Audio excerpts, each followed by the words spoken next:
কলকাতায় আশা কর্মীদের ওপর পুলিশি হয়রানির প্রতিবাদে গঙ্গারামপুরে প্রতিবাদ মিছিল ও পথ অবরোধ। কলকাতায় আশা কর্মীদের ওপর পুলিশি হয়রানি ঘটনার প্রতিবাদে মঙ্গলবার গঙ্গারামপুরে আশা কর্মীদের সংগঠনের পক্ষ থেকে একটি প্রতিবাদ মিছিলের আয়োজন করা হয়। এদিন শহরের মিশন মোড় এলাকা থেকে মিছিলটি শুরু হয়ে 512 নম্বর জাতীয় সড়ক ধরে গঙ্গারামপুর থানার সামনে এসে শেষ হয়। মিছিল শেষে কয়েক শতাধিক আশা কর্মী প্রায় 30 মিনিট ধরে পথ অবরোধ করে বিক্ষোভ দেখান। এর ফলে গঙ্গারামপুর তপন রাজ্য সড়কে তীব্র যানজটের সৃষ্টি হয়। পরে গঙ্গারামপুর থানার পুলিশের হস্তক্ষেপে পরিস্থিতি নিয়ন্ত্রণে আসে। এদিন আশা কর্মীদের পক্ষ থেকে মোট 8 দফা দাবির ভিত্তিতে গঙ্গারামপুর থানার আইসি শান্তনু মিশ্রের কাছে একটি ডেপুটেশন জমা দেওয়া হয়। আশা কর্মীদের দাবি, অবিলম্বে তাদের উপর হওয়া পুলিশি হয়রানির ঘটনার উপযুক্ত তদন্ত ও দোষীদের বিরুদ্ধে ব্যবস্থা নিতে হবে। আশা কর্মীদের সংগঠনের পক্ষ থেকে স্পষ্টভাবে জানানো হয়, তাদের দাবিগুলি দ্রুত মানা না হলে আগামী দিনে আরও বৃহত্তর আন্দোলনের পথে তারা হাঁটবেন।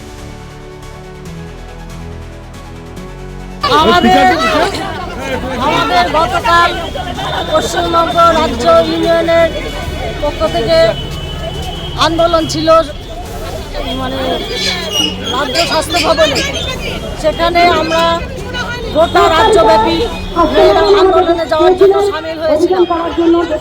আমাদের যা পরিস্থিতি পুলিশ প্রশাসন করেছে তা আমাদের দুঃখের শেষ নাই।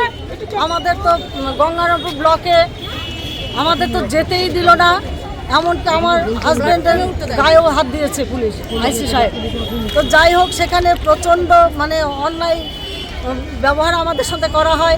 আমাদেরকে কোঅপারেট না করে আরও বরং আমাদের আরও আন্দোলনে যাতে না যেতে পারি সেখানে সেই ব্যবস্থাই ওনারা করলেন।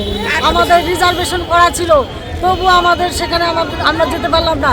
রিজার্ভেশন কাটা থাকলে সেটা কখনো বন্ধ করা যায়? আর আমরা কি চোর ডাকাত না অন্য কিছু?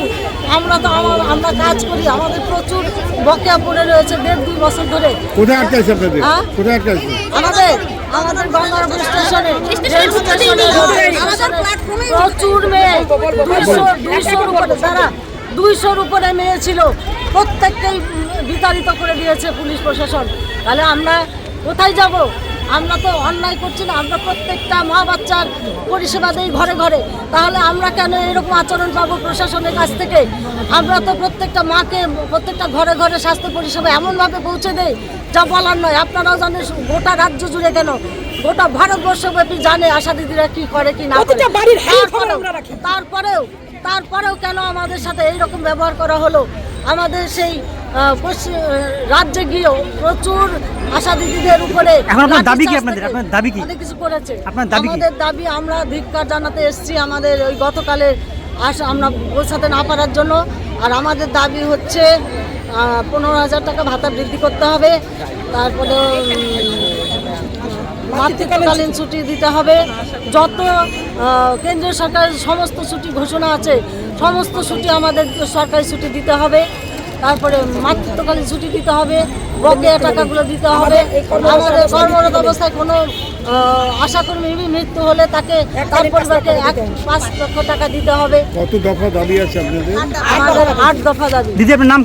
ব্যুরো রিপোর্ট, উত্তর বাংলা সংবাদ।